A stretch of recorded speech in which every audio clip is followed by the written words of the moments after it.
Jadi kita tidak bisa apa, dengan kacamata sekarang kemudian mengatakan Mojopahit itu kafir, anti Islam. Loh, enggak. Ini Cebunga itu contohnya, dia dididik mulai kecil, lahir di sini, mulai kecil di sini, Muslim dia. Dan kemudian diberi bekal untuk merebut kekuasaan di negeri Campak sana.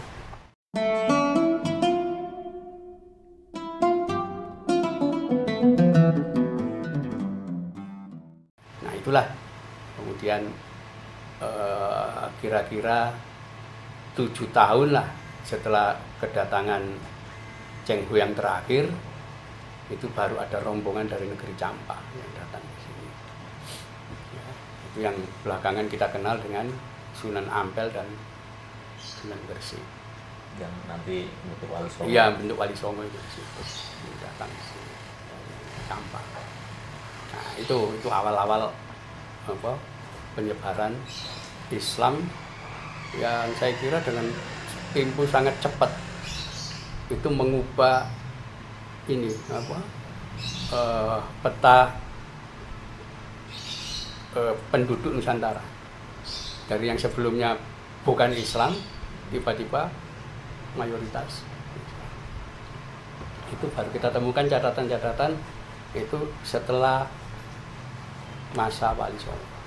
Kedatangannya itu memang untuk Ya, berdakwah atau seperti apa? ada juga yang begitu, tapi apa, sejauh yang bisa kita apa, pelacak datanya. Jadi begini, Kertanegara itu menyatukan Nusantara ya, pada Raja pertengahan terakhir abad 12. Singosari. Ya. Raja terakhir Singosari. Nah, di dalam usaha menyatukan Nusantara, dia berhubungan dengan kerajaan Campak, dengan kerajaan Vietnam, itu dianggap sahabat semua sama dia. Kenapa? Untuk menghadapi invasi Mongol. Mongol. Karena Genghis Mongol, Khan, ya, karena Mongol sudah mengirim pasukan ke Vietnam dan ke Campak. Nah, disitulah Kertanegara mendapati Raja Campak namanya Jaya Simawarman yang ketiga. Itu orang yang paling pemberani dan gagah berani. Waktu Putra Mahkota dia dikenal dengan nama Pangeran Harijit. Ya. Nah, dia yang pertama kali berani apa, menangkap dan menawan utusan Kubilai Khan. Disitulah Kertanegara terinspirasi, berani sekali nih Jaya Simawarman ini. Padahal Mongol ketika itu sudah menghabisi Baghdad ya. Loh, sudah. Ibu kota Islam. Sudah. Nah, kalau ke Campak dari Cina kan dia nggak perlu lewat laut. Langsung. Situlah. Nah, itu sebabnya karena merasa salut dengan keberanian Jaya Simawarman. Digandenglah Jaya Simawarman. Kertanegara memberikan anak perempuannya, Ratu Tapasi, untuk menikah dengan Jaya Simawarman. Nah itu, disitulah pernikahan itu terjadi. Ratu Tapasi ini menjadi permaisuri kedua. Berarti dari sini Ratu Tapasi. Loh, anaknya Kertanegara. Dari Singosari. Iya. Nah disitulah kemudian dia menjadi permaisuri kedua. Nah, permaisuri yang pertama itu namanya Badrawati. Nah, inilah yang nanti kemudian ketika terjadi meninggal apa, Jaya Simawarman III meninggal, itu yang mengganti adalah putranya dari permaisuri pertama, itu namanya Ceji. Ya, jadi Jaya Simawarman yang keempat. Ini marah dengan Raja Vietnam dia. Kenapa?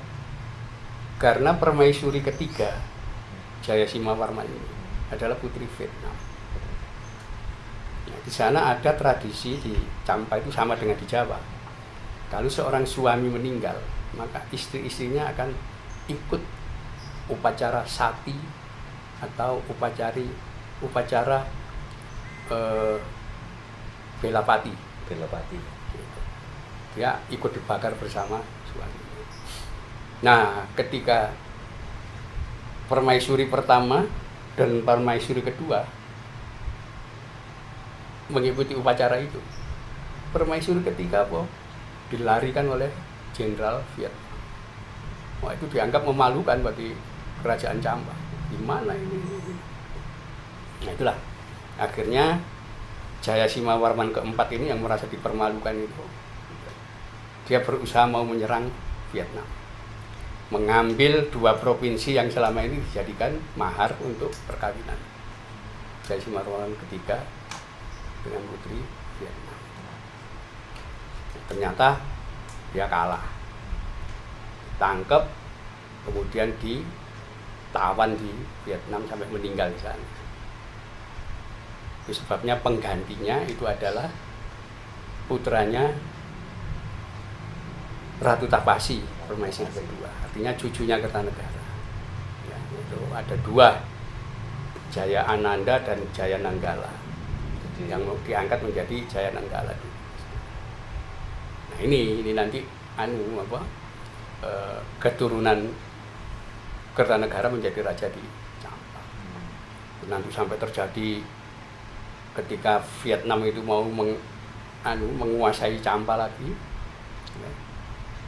Ibu kota Wijaya itu dikuasai oleh pasukan Vietnam, itu dikirimlah pasukan dari Mojopahit yang dipimpin oleh Gajah Mada pada masa Jaya Negara tahun 1326 Masehi itu melakukan penyerangan ke Wijaya, dan di sana berhasil membebaskan Wijaya saja, tapi wilayah Vietnam yang lain seperti Panduranga, di Kautara, di Amarawati belum bisa dibebaskan. Nah, itu satu catatan bahwa kita pernah nyerang ke Vietnam dengan Jaya Negara.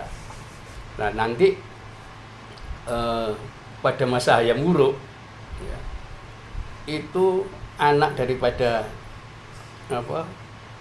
Jaya Nanggala, Raja Campa, Jayasima Warman V, ya, itu ada namanya Jebunga.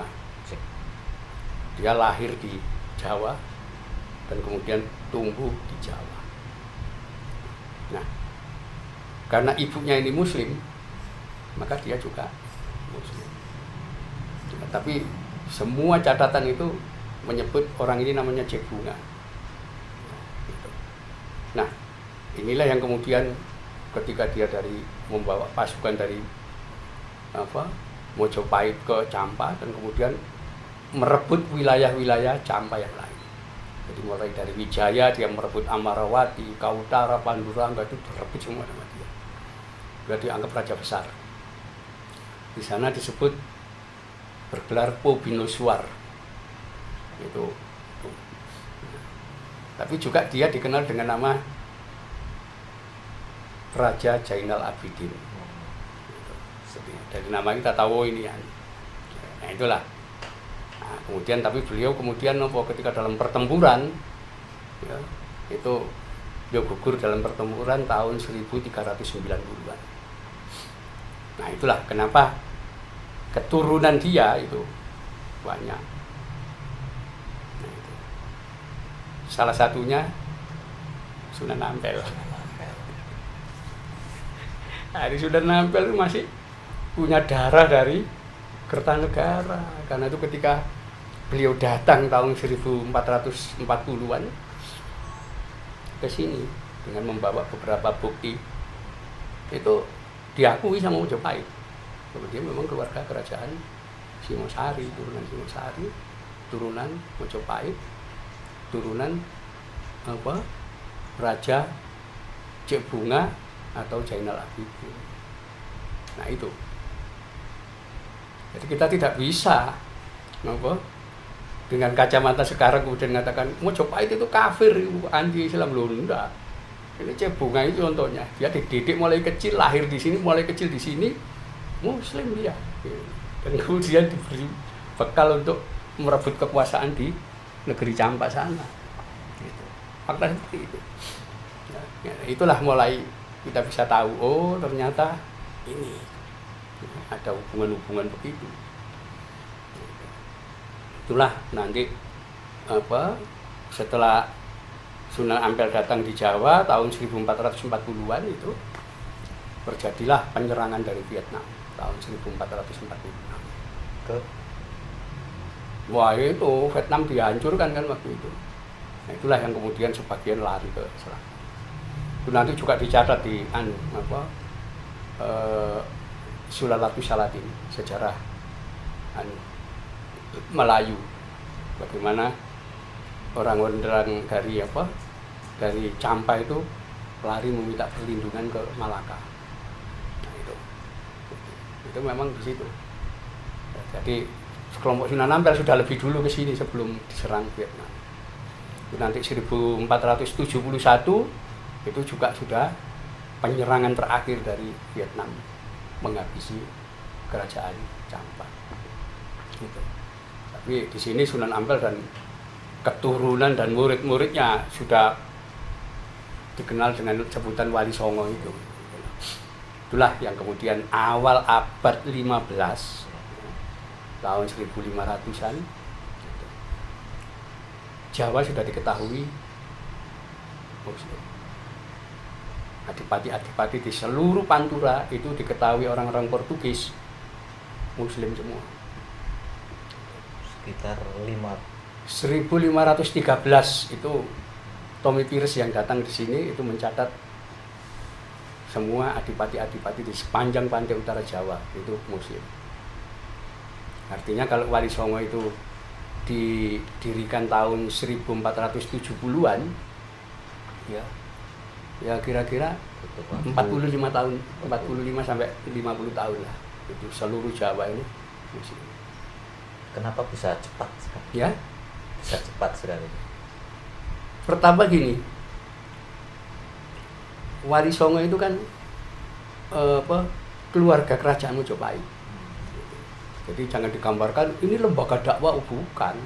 Walaupun dari sisi keturunan ayah sepertinya ada dari unsur Habib gitu ya. Dari Uzbekistan. Samarkand. Masih darah Samarkand. Ya, tapi beliau keluarganya sudah lama tinggal di Champa sana. Gitu. Jadi itulah ya nanti kita akan ketemu dengan catatan-catatan ini semua. Oh ternyata dari Uzbekistan, dari Samarkand. Ternyata bukan langsung orang asli Samarkand, dia memang lahir di Samarkand dan kemudian dewasa dan kemudian pergi ke Champa. Tapi juga Syekh Ibrahim Samarkandi ini ternyata leluhurnya dari wilayah Tulian. Tulian itu masuk wilayah Kazakhstan, di tepi Laut Kaspia sana. Memang orang-orang Islam kuatnya di sana sampai wilayah Rusia Selatan itu kan itu suku-suku Turania itu ya, ada orang Uzbek, orang Kazakhstan, ada orang Bulgar, ada macam-macam. Itu Muslim semua memang di sini. Karena pertama keluarga kerajaan sendiri itu ya. Iya dari keluarga kerajaan. Ya.